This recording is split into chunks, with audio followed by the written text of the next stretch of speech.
Hello world, Mr. Girlymicro here, and I do mean hello world, as we are recording today live from Manhattan.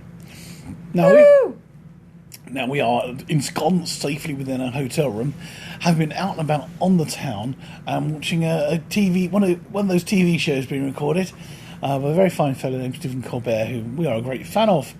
Girlymicro, I believe your interests in the show stretch beyond the humorous. Well, I think we all know that I possibly am not really that great at getting a life, and that the Girlymicroness travels with me wherever I go, even when I'm out having a bit of fun. And so I was... Really? I know, shocked. As the person that's married to me, who knew? The science girl in me was very pleased tonight, I have to say.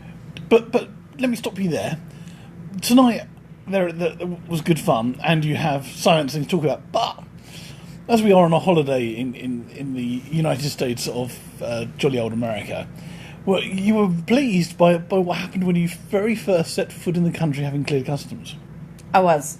So everything about the trip to the States so far has pleased me incredibly. So let me paint a picture. We got off the plane. I was knackered.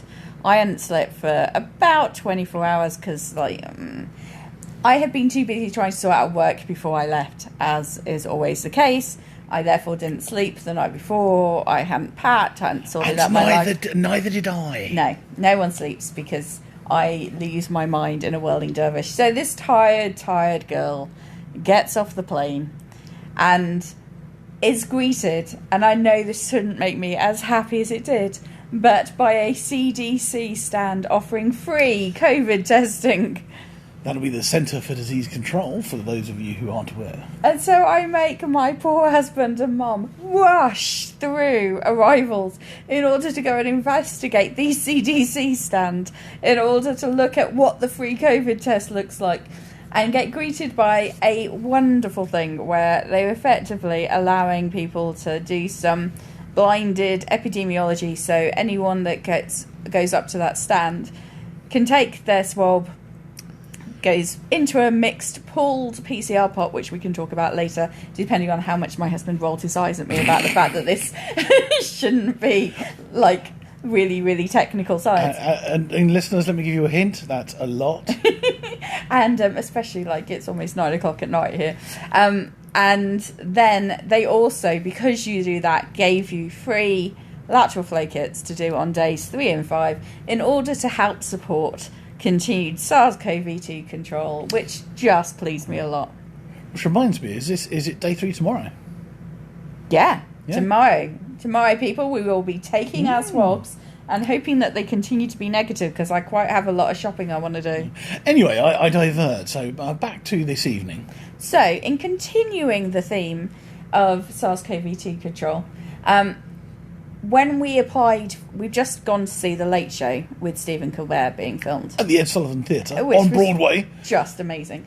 And we applied because lovely Mr. Girlymicro managed to find the fact that you could go and apply for free tickets. And when we applied for free tickets and succeeded in getting them, we got an email that said you will have to wear a mask all the time and you'll have to be COVID vaccinated. And I kind of went, yeah, I have been to many things. Although we did see a clip on YouTube where he deliberately showed the audience they were all completely masked up. Yeah. Which in this day of declining COVID protection and learning to live with it and all that stuff was a bit of a surprise. Yeah.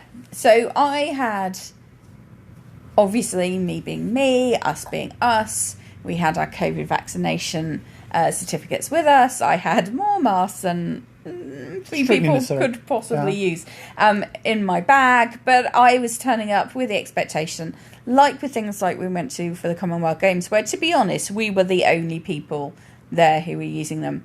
And I was so happy. Like, you turn up, the first thing they do is scan your barcode and you have to show them your COVID vaccination certificate, and then they hand you a mask.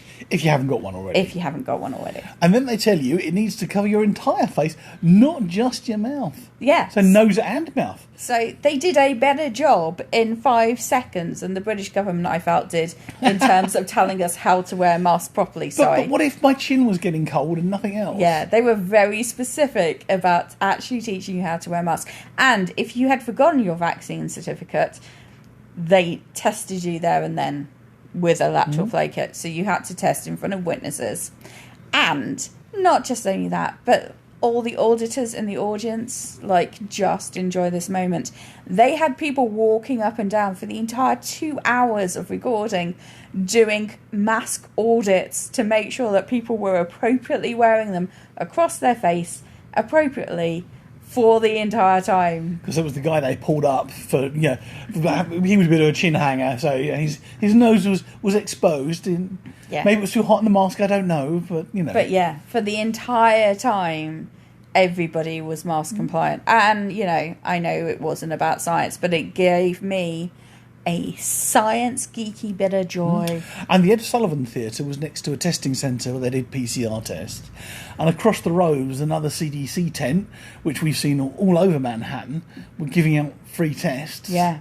I have not seen, I have seen more free test offering here in the 2 days we've been here than I have seen in London in months. And so it was just a really interesting thing. And the other thing that was really interesting to me was the fact that the signage really clearly states that it's free, irrespective of whether you have insurance, irrespective of any kind of status, in order to give it out. Now, obviously, I've had, because I posted a picture on Twitter of the CDC stand, someone said that it's not true in all states. But I just want to say that actually, we've not travelled outside of Manhattan, so we can't comment about the wider New York area. Yeah. But certainly in Manhattan, it's been a surprise, isn't it? Yeah. And I don't know if it's because obviously New York was really badly hit in early waves or whatever. I don't know enough about American policy in order to really understand how well this is all kind of embedded in kind of state policy versus federal policy. But it was just really reassuring to know that people, at least here, from the interactions we've had, recognise the fact that SARS CoV2 as a pandemic is still ongoing, and that there is work that we can all continue to do to protect ourselves, protect each other, and to protect the vulnerable whilst actually still going out and having a really cracking good time. We had amazing fun tonight, didn't we? Oh, yes. I laughed so much that my voice is actually pretty kind of ropey right now. It's not because I'm sick. Anybody listening or watching, rather, to the Late Show Stephen Colbert, where he interviews Bono as his guest, here's a particularly high-pitched laugh. That'll be Girlymicro in the audience. I got rather excited by the fact that his favourite sandwich is a chip butty. Yeah, if you hear if they include the section about the chip butty and it doesn't get cut out, the high-pitched giggle that happened... Oh, no, it was a whoop, wasn't it? You whooped. You lost control of decorum and you whooped. I really did. And you were the only one. I was. In the 450 people, and you were the only one who whooped at the mention of the chip butty. Apparently Americans don't get chip butties. I mean, what's that on about? I'm like, it's well up there on my list of favourite sandwiches. Yeah. So yes, if you do whatever, and they mention chip butties, and there's a whoop, that's Girlymicro. So, this is the first time we're doing a bit of a Girlymicro in Conversation podcast. And I'm hoping that we might do some more of these. Good Lord. I know. Almost like a proper podcast. I know. And so let us know what you think. I think we'll probably still try to keep them quite short. But it's a really good way to just talk about something different about the experiences that we've had and how we both feel about infection control on the move. Oh, good Lord, infection control on the move. Whatever next? I know. IPC on tour, people. It's a hashtag. We're going to use it. You can get a T-shirt with tour dates. Yeah, we're going to make it trend. I'd buy one of those. So, thank you, Mr. Girlymicro. Thank you, Mrs. Girlymicro. And all opinions are our own. And they are indeed.